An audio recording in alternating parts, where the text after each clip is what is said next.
Bem, antes de mais, bom dia a todos, obrigado pelo convite, na Ordem dos Advogados. Deram-me uma missão impossível, que era fazer a apresentação em 10 minutos. Acabei de ser informado que tenho apenas 5 minutos. 5 minutos é em média que eu levo para fazer os agradecimentos, mas vou tentar ir aqui à alma das questões aqui. Mas não sou jurista, não tenho formação jurídica, portanto eu peço a benevolência aqui dos especialistas da área.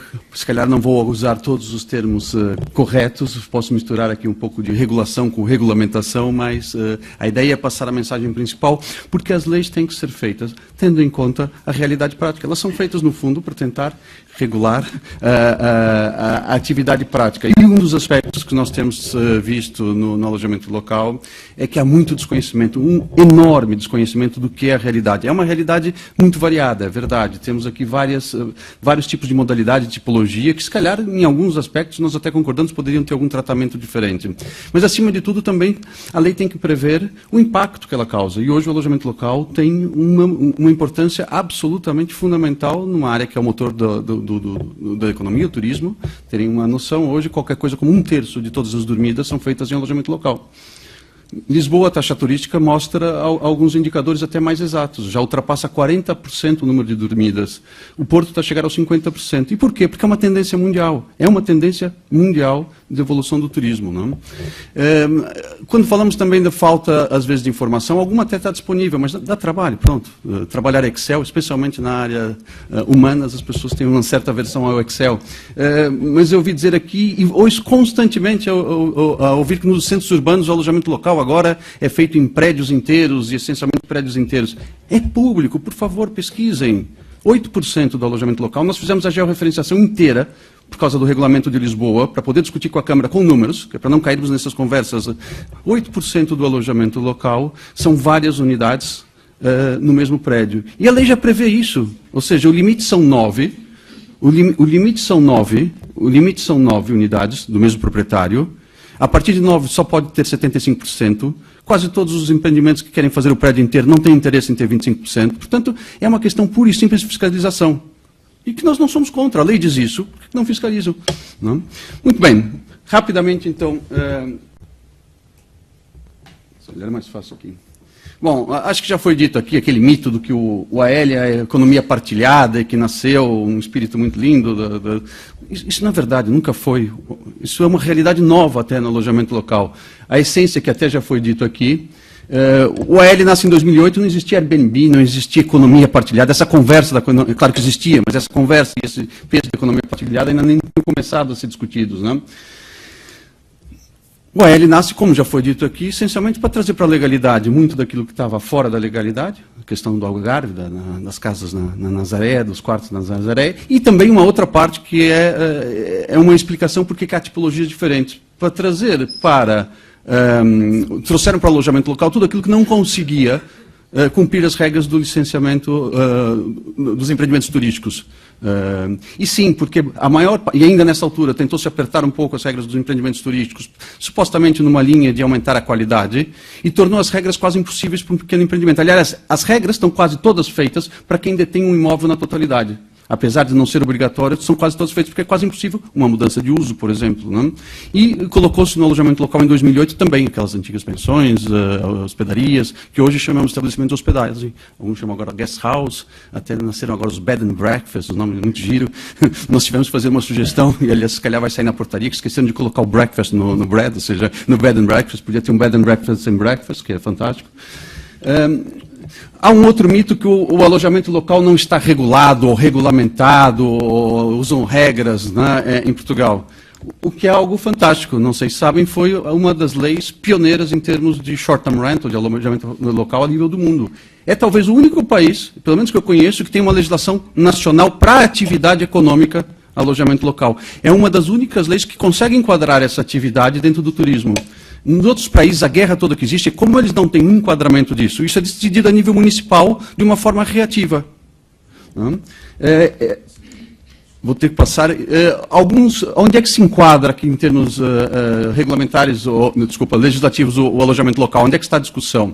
Um dos pontos sempre esquecidos é a diretiva de serviço. Ou seja, a diretiva de serviços coloca alguns limites no sentido de proibir, né? Ou seja, a diretiva de serviços o que diz é que a prática de uma prestação de serviço é livre, para restringi-la a determinadas regras para o fazer. Esse é o grande debate hoje a nível da comissão. Está a ser feito um workshop, nós participamos na European Holiday Home Association desse trabalho, já fui lá 2 vezes a comissão, uma vez a comissão e uma a Bruxelas, apresentar um pouco o modelo português, que é considerado um case study aqui na Europa em alguns aspectos, né? Tem os pontos fortes e fracos, mas é um case study. E o que eles estão a discutir, para nós é surreal, porque boa parte disso está na nossa legislação. O nível de discussão que há lá fora é bastante mais atrasado do que aqui em termos de regulamentação da atividade, né? Depois poderemos ver, na nossa lei do alojamento local, já é feita a definição do limite entre alojamento local e os empreendimentos turísticos. É feita essa limitação, ou seja, o que é um alojamento local, onde é que se encaixa e onde é que ele se encaixa no turismo.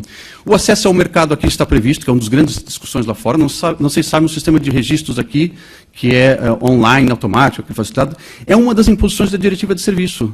Ou seja, tudo que é uma autorização ou licenciamento é considerado uma restrição a uma atividade, que só pode ser feita em casos excepcionais, quando há alguma pressão, alguma razão imperiosa, como diz. Nós conseguimos criar o sistema, dentro da lógica toda do balcão único, mas célere, que está sendo copiado pela Grécia, a França, em Paris, estão a copiar o mesmo sistema. Volta e meia nós somos chamados, aliás, a própria AMA estava aqui candidata a um prêmio de inovação nesse aspecto, não? As regras de segurança, elas existem, elas têm que ser proporcionais. Eu não posso pedir para uma mercearia ter a mesma regra de segurança de um centro comercial. As pessoas às vezes confundem, este aqui tem 10, deveria ter uma regra, ou 15 apartamentos espalhados pela cidade, deveria ter as mesmas regras de segurança do que tem um hotel. Não. Agora, eventualmente, eu considero que alguém que tem um prédio com 6, 7, 8, 9, se calhar deveria ter outro tipo de regra. Aliás, muitos deles não deveriam nem se calhar ser alojamento local, porque não cumprem a lei. É uma questão de fiscalização, mais uma vez. Proteção ao consumidor, não sei se sabem, é o único país que considera o alojamento local profissional. É o único país que, em termos fiscais, sempre, o objetivo era arrecadar fiscal, enquadrou o alojamento local numa categoria B, que é uma categoria profissionalizante, ou como empresa. É o único país que fez isso. Isso tem grandes implicações. Nós respondemos ao consumidor como uma atividade comercial. Portanto, nós temos que ter um livro de reclamações. Lá fora, isso é impensável. E o enquadramento fiscal, muito bem, que aqui sim foi feito o enquadramento. Nós aqui dizemos que há um mito aqui, que o alojamento local paga mais ou menos. É um dos poucos países onde paga. Nós tivemos, a Secretaria de Estado do Turismo passou há 1 ano e meio atrás os dados dos impostos diretos e indiretos. Nós passamos de 63 milhões para 122 milhões em 2017 do alojamento local. Isso tem mais um número que lá fora não existe. Eles ainda estão num regime quase de isenção para aqueles pequeninos, a home sharing economy, não sei o quê. Eu não acho que ninguém, por menor que seja, não tem que pagar impostos. Eu acho que o sistema daqui é exigente, mas ele é justo. Por que um tradutor não paga impostos e um alojamento local, porque seria home sharing? Não, aqui foi enquadrado como uma atividade que tem que pagar impostos. Muito bem, e o que é que faltava na lei? Nós tínhamos uma lei nacional que, sim, podia ser melhorada, podiam ter defeitos, mas sim, ela trazia a regulamentação do que é atividade. Faltava a ligação disso com os mecanismos para lidar com a questão da política aqui do ordenamento do território. Ou seja, como é que eu vou agir em casos onde há uma pressão, em casos onde há os tais razões imperiosas de interesse público. No fundo, aqui estávamos a falar essencialmente de uma pressão, eventualmente, em alguns bairros, habitacional, dessa disfuncionalidade, ou seja, ou uma monofuncionalidade, que também ninguém quer essa monofuncionalidade, mas eram questões bastante específicas. Estamos a falar de 6 ou 7 freguesias, de 1.834 onde o alojamento local está. Portanto, sendo uma exceção, não pode virar regra na lei. E foi um dos desafios que se teve. E a questão do convívio em condomínio, que é uma questão mais urbana. O Algarve vive com isso há décadas, mas aqui, como era novo, criou aqui algumas questões. E o ajuste das modalidades, que era... Vamos ver quais as modalidades que temos aqui dentro, e será que algumas já têm dimensão ou um formato para ter outro tipo de tratamento, ou até passar para os empreendimentos turísticos, nós nunca tivemos fechados a isso. A solução que foi encontrada, eu não discordo completamente, o que eu discordo é que tecnicamente ela foi má. eu acho que falhou muito tecnicamente. Mas alguns princípios não discordo. Né? A primeira opção que foi manter a flexibilidade do uso, ou seja, a autorização de utilização é válida, é a Câmara quem continua a dizer, isso faz parte da política, até porque a alteração de uso, nós já tivemos essa discussão no Parlamento, ou fomos chamados para audição, é daquelas coisas que é uma discussão que tem que se ter em vista o efeito prático. Ou seja, nós podemos aqui teorizar e analisar como quisermos se o uso é ou não habitacional, mas no momento em que modificarem um uso, nós matamos 90 e pouco % do alojamento local. A definição do alojamento local é tudo aquilo que não pode ser empreendimento turístico. Portanto, eu não posso ter licenciamento turístico, senão não posso ser, se eu tiver licenciamento turístico, eu não posso ser. Então, quase todos são habitacionais. Mudar um uso, todos sabem o que significa mudar um uso, é praticamente matar a atividade. Não? Os que estão e os que vêm. A Câmara Municipal passa a ter, então, poder para criar as tais zonas de contenção. Esta é a tal regra de exceção, como se chama a norma habilitante. Isso é único e inovador a nível mundial. Eu consegui ter uma legislação nacional que cria uma certa regra homogênea para a atividade, enquadra ela em termos de turismo, mas abriu uma exceção para que as câmaras, em caso de pressão pontual, possam agir. E aí, de alguma forma, eu estou na linha da diretiva de serviços. Eu tenho que mostrar que é uma razão imperiosa e vou agir aonde há problemas. O que nós achamos só é que foi uma carta um pouco aberta demais, arbitrária, e que as câmaras vão ter aqui uma margem muito grande para dizer o que é pressão e os tais indicadores. Nós já conversamos com as duas câmaras, elas têm um papel gigantesco, importante, Porto e Lisboa, para dar alguma orientação do que são os indicadores, até por serem as maiores câmaras. Vamos esperar, acho que o debate está aberto e há receptividade, já foram usados alguns indicadores, eu não concordo com os indicadores todos, mas pelo menos é um primeiro passo. Saímos da discussão emocional para uma discussão mais técnica, né?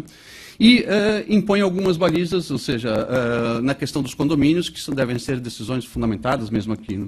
Dos condomínios, foi, acho que a Pérola, ou seja, passaram isso, para não dizer que não tinha autorização, passaram isso para ser uma oposição, para dar uma ideia de que o condomínio tinha um poder enorme, imediato, que está a criar algum problema agora, porque os condomínios não entenderam, acharam que basta tomarem a decisão e está feito, mas passaram a delegação da decisão final para o presidente da Câmara. Não é muito cômodo para o presidente fazer isso, não? Ou seja, ele é eleito, ele vai estar no meio de uma discussão, quem já participou de reunião de condomínio sabe que aqui pode dar uma discussão dessa, mas as grandes câmaras, que é onde isso está a ser discutido, têm recursos para montar sistemas de arbitragem, intermediação disso. Não? E é possível pedir uma contribuição adicional. Pronto. No fundo, foram feitos alguns ajustes. Os hostels, os únicos, têm que ter agora autorização. Portanto, no fundo, foi na tentativa de encontrar para aquelas soluções algumas respostas. Podem não ter sido as melhores tecnicamente, mas vamos trabalhar com isso e tentar encontrar algumas soluções. Em termos de modelos, foram criados algumas tipologias novas, a questão dos quartos, um pouco na linha do home sharing. Só foram criados, não foram criados, é a estrutura possível para viabilizar esses quartos. Mas, pelo menos a porta está aberta, não? Eu não vou entrar na questão da habitação, mas vou deixar aqui só uma porta aberta aqui. Ou seja, quando dizem o alojamento local rouba a habitação, o alojamento local não pode existir, porque vamos colocar isso em outra perspectiva. Num país onde eu tenho 1.100.000, no último censo, 1.133.000 casas vagas, num país onde eu tenho 735.128 casas vagas, 1.133.000 segundas habitações, significa que eu tenho quase 2 milhões de imóveis que não são usados para habitação permanente e tenho hoje 80 mil alojamentos locais, sabendo que 70% do alojamento local está fora dos centros urbanos, está em segundas habitações nas praias, 70% do alojamento local está fora dos centros urbanos, mesmo nos centros urbanos nós sabemos que cresceu muito dos imóveis que estavam vagos. Eu acho que é mais uma questão de como é que nós fazemos a gestão disso com inteligência e com equidade, estando abertos para discutir em casos como Lisboa e no Porto, situações onde esse desequilíbrio necessita algum tipo, e como vai acontecer, algum regulamento que possa aqui equilibrar para que a tais distribuição das funções, ou seja, não haja aqui uma monofuncionalidade ou uma pressão exagerada. Mas são questões, mais uma vez, pontuais, que vão ser definidas a nível camarário. O erro grande era trazer isso para uma legislação nacional. Bom, eu não vou apresentar os próximos, fico aí disponível para... É pressão. Obrigadíssimo. Muito bom dia a todos. Gostaria de agradecer o convite ao Sr. Bastonário da Ordem dos Advogados. Não sou jurista e faço uma crítica também um pouco aos advogados e aos juristas, principalmente na minha área, sou arquiteta, não é? Porque acho que cada vez mais nós, arquitetos, estamos condicionados naquilo que é a nossa razoabilidade estética e técnica por aquilo que são os ditames jurídicos e as leis que são fabricadas e produzidas neste país, e como é óbvio, quem os produz e quem os executa são os advogados, portanto deixo aqui esta minha ressalva para que ouçam mais, se calhar, os arquitetos e que deixem um bocadinho a liberdade, a sua criatividade também poder transformar um pouco o nosso território. Bem, eu, como não sou a favor das análises sectorizadas, principalmente quando falamos de território urbanizado, de cidades, não irei isolar o tema de alojamento local de outros agentes e das dinâmicas que transformam as nossas cidades e que as compõem. Por isso, acho que vou falar de cidade. E porque atualmente, quando falamos de cidade, falamos de construir a cidade a partir da cidade existente, o que pressupõe planear a cidade, criar territórios com responsabilidade social e para o bem-estar das populações residentes. Por isso, falamos de uma tarefa pública contida no planeamento urbano. E, como tarefa pública, tem de obrigatoriamente contribuir para a fixação de pessoas na cidade, para o aumento de emprego, para a formação e educação da população, proporcionar equipamentos públicos de serviços para atividades sociais, culturais, ambientais, educacionais. Não basta construir edifícios para se ter uma cidade e não basta ter apenas uma função na cidade para que ela exista. A cidade, para existir, tem que fazer sentido para a utilização dos seus habitantes. E é esta a base que eu gostaria de ver também em todos os debates, que é, primeiro, os residentes, os habitantes, as pessoas. É para ela que é construído, são para elas que as cidades são construídas. Entretanto, ganharemos então outras funções, neste caso o alojamento local, que chega também um pouco às nossas cidades, e tentemos encontrar aqui um equilíbrio para que ambos possam coabitar estes espaços territoriais. E, a partir daqui, passo a contar quase um bocadinho da história. Todos nós ainda recordamos como eram os centros históricos há cerca de 10, 20 anos. Os edifícios e as ruas estavam velhos e degradados, as ruas estreitas com pouca ou nenhuma iluminação pública. Quem podia e queria, principalmente os jovens, saíram destes centros para morar nas periferias. Sem pessoas, seguiu-se o encerramento do comércio e dos serviços, provocando a perda dos empregos e a redução da riqueza local. E os centros das cidades transformaram-se em espaços esquecidos e vazios. Entretanto, chegou o turismo. Redescobriram-se as cidades, como o Porto, redescobriu-se as varandas de ferro forjado, as paredes de azulejos coloridos, as casas à face das ruas estreitas, as suas gentes, o seu característico sotaque, a sua gastronomia. Esta descoberta, a par com as rotas das companhias aéreas de baixo custo, fez com que as nossas cidades fossem atrativas, gerando uma procura de locais de alojamento, restaurantes, cafés e demais comércio para um público-alvo específico de turismo sazonal. Com a nossa capacidade de adaptação e depois de ultrapassarmos uma fase da austeridade muito sofrida, logo nos maravilhámos por esta nova possibilidade e rapidamente, sem qualquer preparação nem planeamento, começámos a mudar a vida das nossas cidades. Transformámos edifícios do século XVIII e XIX em conjuntos de pequenos apartamentos modernos, todos muito branquinhos, não é? Tipo produção industrializada para alojamento local. Abrimos restaurantes temáticos, alargámos a oferta comercial e assim transformámos as cidades sem as pensar. E, paulatinamente, vamos perdendo a nossa cultura riquíssima que engloba as nossas gentes, que produziam a gastronomia típica e variada, os produtos artesanais com o cunho muito próprio e as cidades construídas durante séculos, com os seus monumentos, as igrejas, as calçadas, as casas, as ruas típicas. Mas não será esta a cultura distinta das outras cidades europeias que é atrativa para quem nos visita e não a que estamos a querer criar?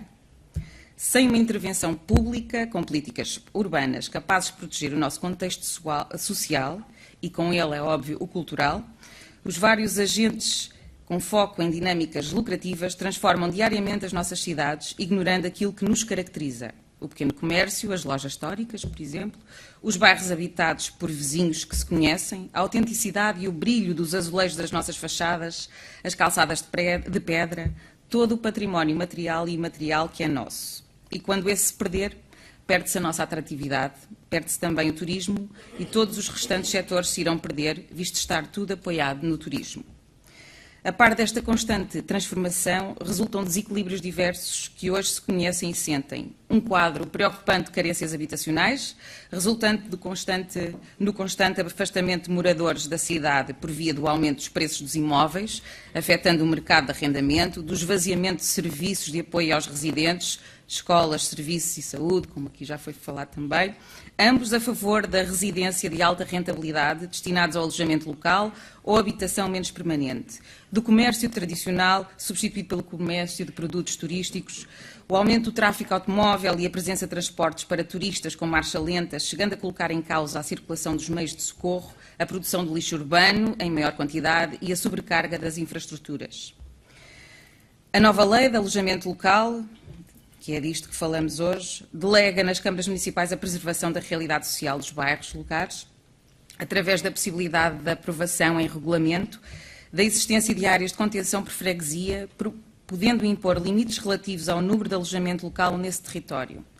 O objetivo parece ser o de controle do turismo dentro dos centros históricos, desviando o alojamento destinado aos turistas para fora dessas zonas.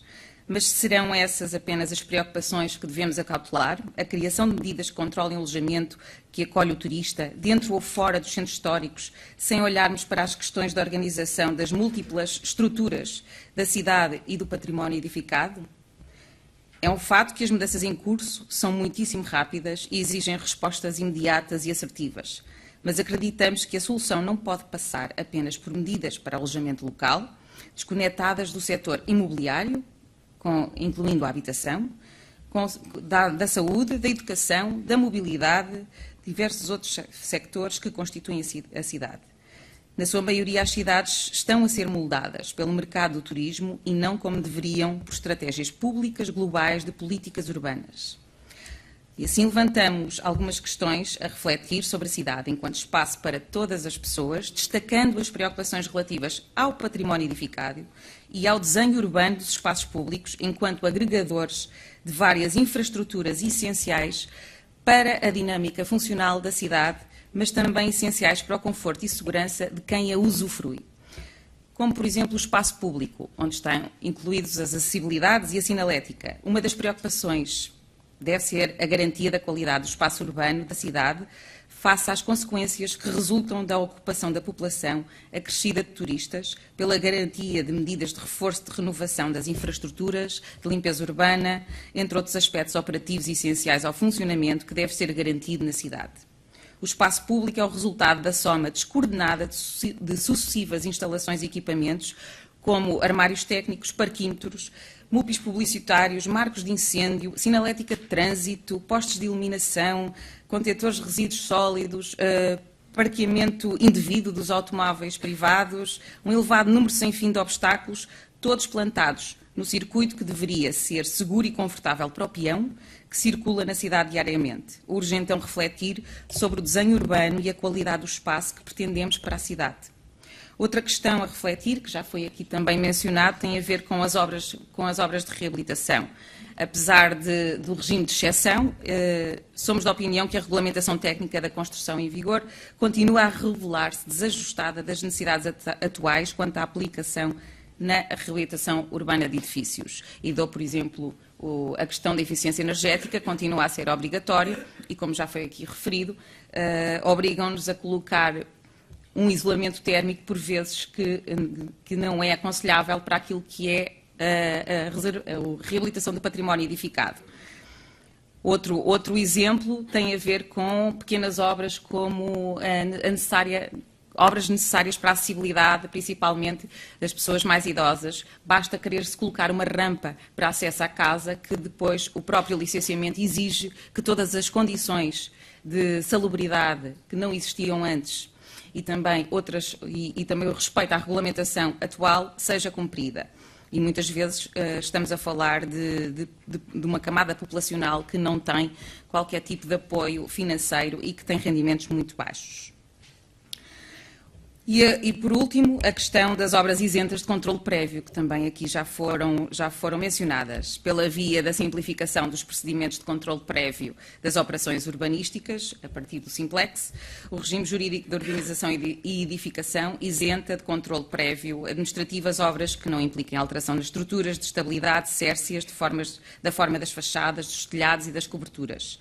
Ora, assumir a isenção do controle prévio de determinadas obras não as isenta do cumprimento das normas legais e regulamentares aplicáveis.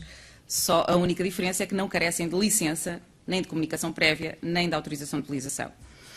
E, neste caso, estas obras, principalmente nas alterações interiores dos edifícios ou das suas frações, esta condição tem promovido no setor da construção e, em particular, na reabilitação do edificado, a execução de obras sem a consulta prévia de um projetista ou técnico qualificado para a direção de obra ou direção de fiscalização de obra, como lá fora o exigem, levando-a, na prática, à aplicação direta de soluções de construção e de organização espacial sem contextualização técnica, agravando as condições de salubridade e segurança que, na maioria das vezes, representam um custo elevado na intervenção dos particulares. Se não é agora, vai ser futuramente. E temos também o caso da sísmica, como aqui já foi mencionado. Conclusão. E para que daqui a uns anos não estejamos novamente a discutir o que fazer com a cidade que ficou depois de mais uma explosão de bolha imobiliária, parece-nos urgente encontrar medidas que limem as arestas da legislação para a intervenção em edifícios existentes, criar condições que garantam intervenções com técnicos especializados competentes que acompanhem permanentemente a execução de obras, mesmo as isentas de controle prévio, e encontrar medidas que contrariem a especulação do valor das rendas dos imóveis para a habitação e garantam a qualidade da oferta do alojamento com a finalidade de promoção e coesão social, e, principalmente, definir políticas públicas de planeamento urbano que garantam a articulação das diversas dinâmicas que uma cidade deve conter. A habitação, também o alojamento local, a mobilidade, os serviços de apoio, as zonas de lazer, o emprego, para que, na prática, tudo faça sentido para os moradores. Obrigada. Bom dia a todas e a todos. Em primeiro lugar, queria dizer que subscrevo esta visão holística que a Cláudia aqui acabou de apresentar. De certa maneira, uma cidade é tudo. Não podemos ver a cidade só como um problema disto ou um problema daquilo. Tem que ser este conjunto. Havia um francês meu amigo que costumava dizer: eu quando peço uma fatia de bolo, eu quero todas as qualidades de bolo naquela fatia. Não quero que naquela fatia venha só o recheio, ou só a cobertura, ou só o miolo. É tudo. E, portanto, um bocadinho de cidade, um bairro, um bocadinho de cidade tem que ter tudo. Isto é muito importante. Eu queria chamar a atenção aqui para 4 pontos, vou tentar ser o mais rápida possível. Em primeiro lugar, a questão é alojamento local e habitação permanente. Primeira questão, nós estamos num contexto de mudança que tem sido vertiginosa. Isto é preciso não esquecer. Eu ouço muitas vezes dizer: vocês estão sempre a mudar a lei, parem com mudanças da lei. Pois, mas é que a realidade está a mudar muito depressa. E a lei tem que acompanhar, e a gente vai muitas vezes atrás do prejuízo. Quando estamos a fazer a lei, já estamos a tentar corrigir qualquer coisa que a realidade já mudou. E, portanto, andamos um bocadinho atrás do prejuízo. Contexto de mudança, quer na habitação, quer no turismo. No caso concreto de Lisboa e Portugal.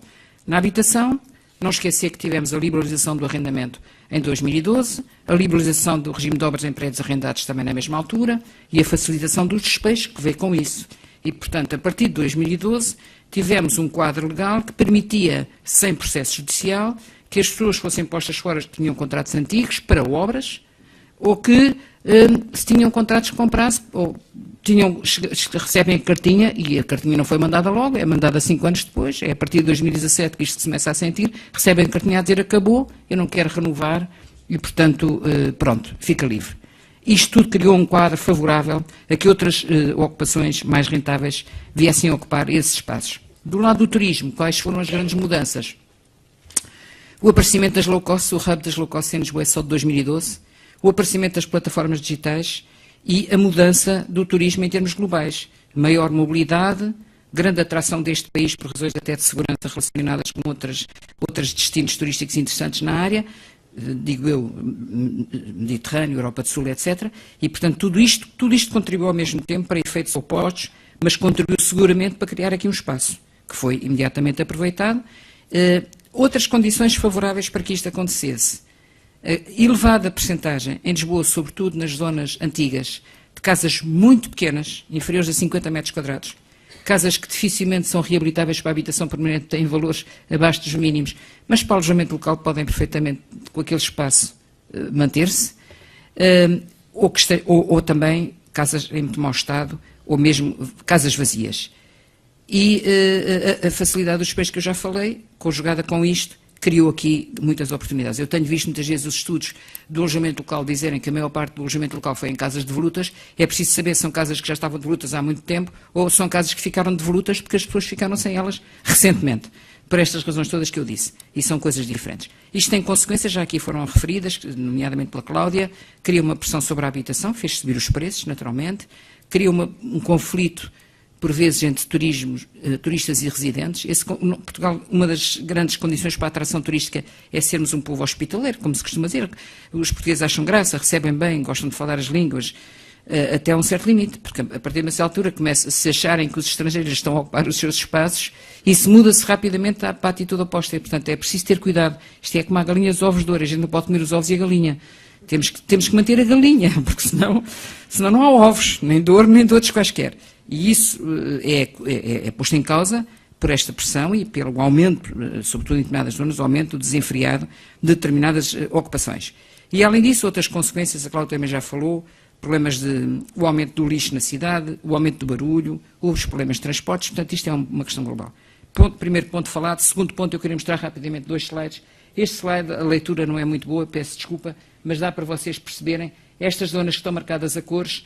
Lisboa fez um estudo urbanístico para identificar as zonas que chamou de turismo homogéneo. Portanto, enfrentar o problema turístico também no seu global. Não só o alojamento local, que é apenas uma das modalidades, mas toda a atividade turística. E as zonas com instalações, quer de hotéis, quer de alojamento local, que, de facto, suportam a atividade turística da cidade, estão ali marcadas a cores. Elas não são exatamente limites das freguesias, porque foi feita uma análise por bairros, mas estão marcadas a cores, são chamadas zonas turísticas homogéneas. Nestas zonas, vêm a vermelho, que conseguem eventualmente distinguir a vermelho, são hotéis mesmo. E depois há uns pontinhos pretos pequeninos, e isso é que se vê mal no mapa, que andam à volta, e também noutros sítios onde não há grandes hotéis, mas que são os alojamentos locais. E, portanto, o turismo é isto tudo, é esta realidade toda, e é preciso também perceber que ela é esta realidade toda. O que é que nós fizemos usando a lei, e devo dizer aqui, Sr. que a disposição da lei que permite que a Assembleia Municipal aprove uma disposição, uma deliberação fundamentada para conter novos registros. O Sr. falou aqui a possibilidade de o Regulamento Municipal ser inconstitucional. Não se esqueça que no urbanismo existe uma medida constante, aliás, o Sr. sabe muito mais disto que eu, uma medida que é as medidas preventivas. Existe um instrumento, são as medidas preventivas.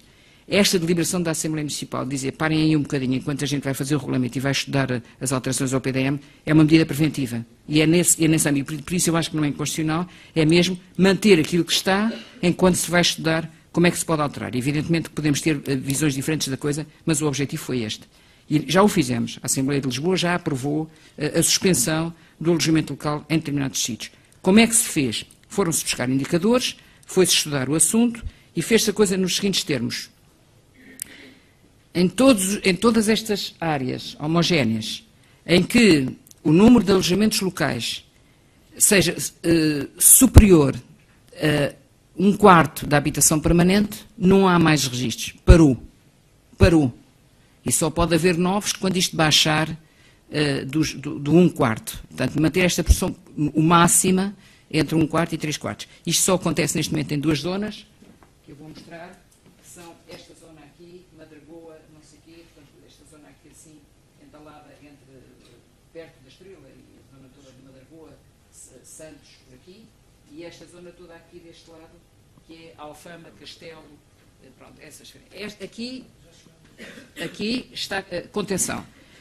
Foram em mais 5 zonas, ficam sob monitorização, porque têm muitas casas, mais de 25% das casas têm menos de 50 metros quadrados e têm mais de 20% das casas vazias, nos termos do censo de 2011. Temos logo aqui um problema, é um problema extra, mas que eu vou dizer. Os dados que a gente utiliza para isto, os do alojamento local são vistos no terreno, vai-se lá ver, e os hotéis também. Casas vazias, é censo de 2011. Portanto, eu peço imensa desculpa onde é que isso já vai. Portanto, temos aqui um problema, não é? Temos aqui um problema. Bom, adiante. Nunca temos os dados todos e, portanto, fazemos adaptações e isso às vezes dá coisas um pouco estranhas. Temos um problema de usos que o Eduardo Miranda aqui levantou e que é um ponto em que ele bate sempre. A facilidade no caso de Lisboa, de fazer alojamento local é que, no regulamento do Plano Diretor de Lisboa, o alojamento local está metido como uso habitacional. Os hotéis é uso turístico e o alojamento local é uso habitacional. Esse uso é definido no regulamento do PDM. E, portanto, não é uma coisa que se possa mudar todos os dias, está lá definido.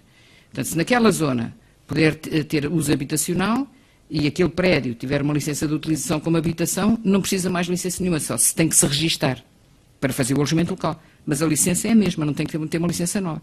Se tiver um uso turístico e quiser fazer alojamento local, já não pode, tem que pedir uma licença para uso habitacional. Isto é bastante complexo. Está a ser estudada a possibilidade de mudar esta visão regulamentar e colocar no uso habitacional a habitação permanente ou não permanente e, eventualmente o alojamento local de quartos com habitação permanente. Portanto, aquela modalidade de alojamento local em que é quartos, mas mantém-se lá outra pessoa a viver, o residente, e os outros usos do alojamento local mais autónomos, que não têm habitação permanente, não serem tratados como uso habitacional. Isto, naturalmente, vai levantar dificuldades, porque quando forem registrar na plataforma, depois têm que mostrar a licença de utilização. Isto é um pormenor muito específico, mas cria algum engulho ao sistema. O sistema do alojamento local é muito flexível nesta fase do campeonato, porque apesar de haver esta legislação e todas estas condicionamentos, a forma de registro é muito simples, é digital. Portanto, alinha já com as plataformas, ao passo que tudo o resto é papelada, licenciamento, burocracia. Portanto, isto também cria desigualdades. Terceira questão, há zonas cinzentas, e este ponto eu queria chamar a vossa atenção, sobretudo os juristas, para nos ajudarem. Nós sentimos isso como arquitetos, e os utilizadores e a associação também sente isto. Há zonas cinzentas. Entre o alojamento local, que teoricamente tem que prestar serviços associados à habitação, não é só a cama, é o bread and breakfast. Aliás, eu acho que em português devia ser bread and bica, porque o breakfast, o bica é que é aquela coisa que toda a gente, que as pessoas não dispensam. Mas, enfim, isso devia ser o alojamento local, mas depois já estamos a assistir a muitos casos que são zona cinzenta, que é a utilização da figura do alojamento local para fazer, ao fim e ao cabo, arrendamento urbano, sem chamar arrendamento urbano, em fazer contratos de alojamento local de um mês, por exemplo, que se renovam. Isto está a ser muito utilizado em Lisboa, por exemplo, para estudantes Erasmus, e aí começam as associações de estudantes a dizer e os estudantes que estão no alojamento local não podem pagar taxa turística. Não, mas é que supostamente aquilo não devia ser para o alojamento de estudantes. O alojamento de estudantes é outra figura. Não é dispensar os estudantes que estejam no alojamento local de pagar a taxa turística, porque não faz sentido nenhum que eles paguem taxa turística, obviamente. O que eu pergunto é se faz sentido que eles estejam a ser tratados como turistas. Esta é que é a questão. Porque o alojamento local é para turista, interno ou externo, não é para o habitante que tem uma necessidade de habitação. Mas vejo aqui pessoas a dizer que não com a cabeça, porque isto é uma zona cinzenta. Aqui é difícil, há aqui uma zona cinzenta, onde efetivamente nós podemos ter alguma flexibilidade. Dou um exemplo evidente. Nós temos falta de quartos para estudantes absoluta. Foi lançado um grande plano para fazer residências estudantis. Sabemos, e a ALEP diz-nos, que a oferta de alojamento local cresceu mais do que a procura. Sabemos, e toda a gente nos diz, que a oferta de arrendamento urbano decresceu até aos limites ínfimos. Bom, é capaz de poder haver aqui algumas soluções alternativas, mas tem que ser estudado como. Não pode ser utilizando a martelada uma solução que está pensada para outra coisa. Agora, temos aqui uma oportunidade. Estas zonas cinzentas são simultaneamente zonas de oportunidade. Eu penso que nós devemos manter alguma flexibilidade nos prédios que têm capacidade habitacional para poder haver esse alojamento local de quartos, portanto, que não provoca uma pressão no prédio e que é compatível com a habitação permanente. Mas temos que encontrar aqui limites e, portanto, alguns limites já foram postos no atual regime, ou então definir isto de outra maneira. Também pode ser. Há sempre outras soluções.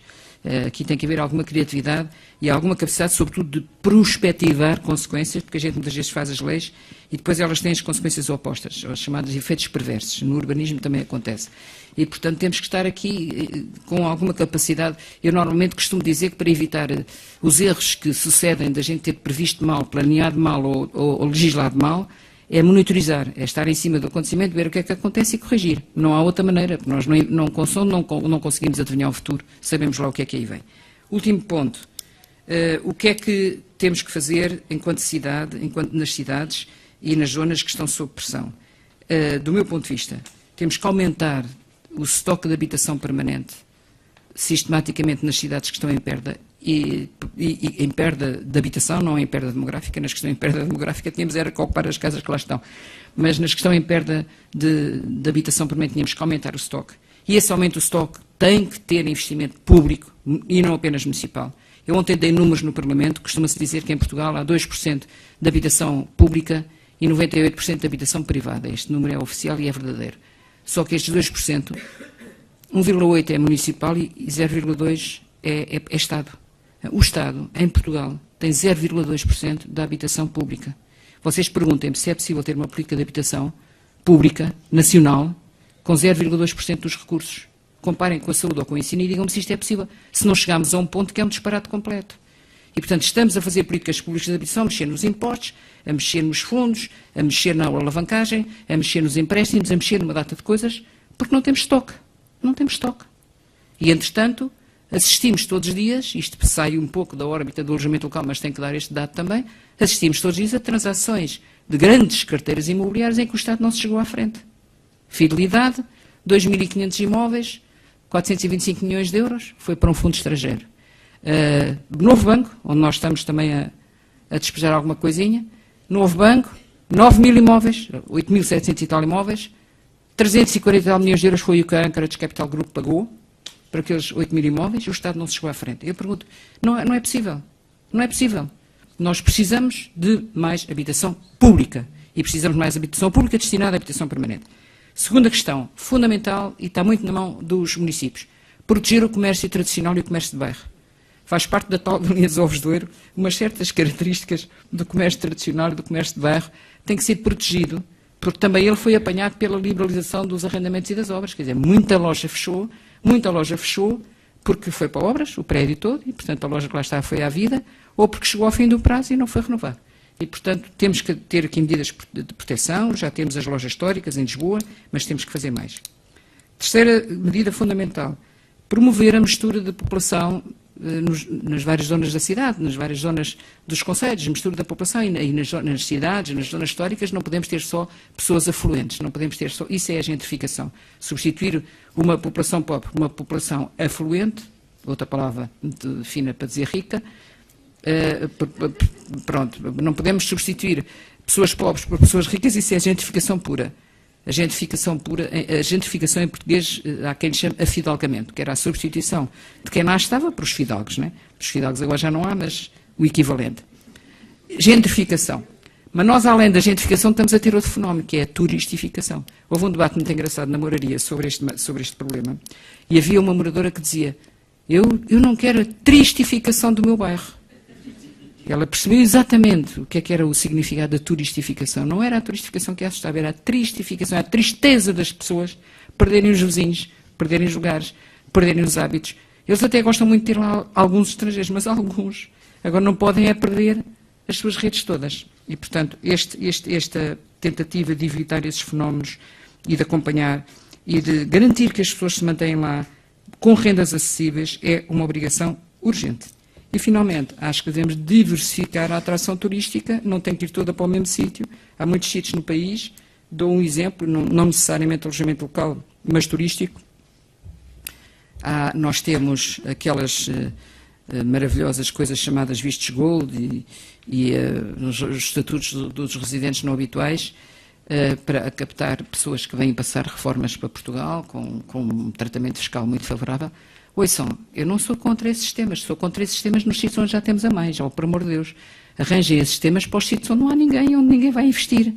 Tomara eu que há certas zonas do país com capacidades de natureza e de paisagem extraordinárias tivessem lá residentes não habituais a melhorar aquilo. Tomara eu que os Vistos Gold investissem na Pampilhosa da Serra ou em Trás-os-Montes. Tomara eu. Ou no Alentejo, em certas zonas, porque há outras que também já estão por um caminho. Mas, enfim, estou a pensar no Centro Histórico de Porto Alegre e outras. Tomara eu.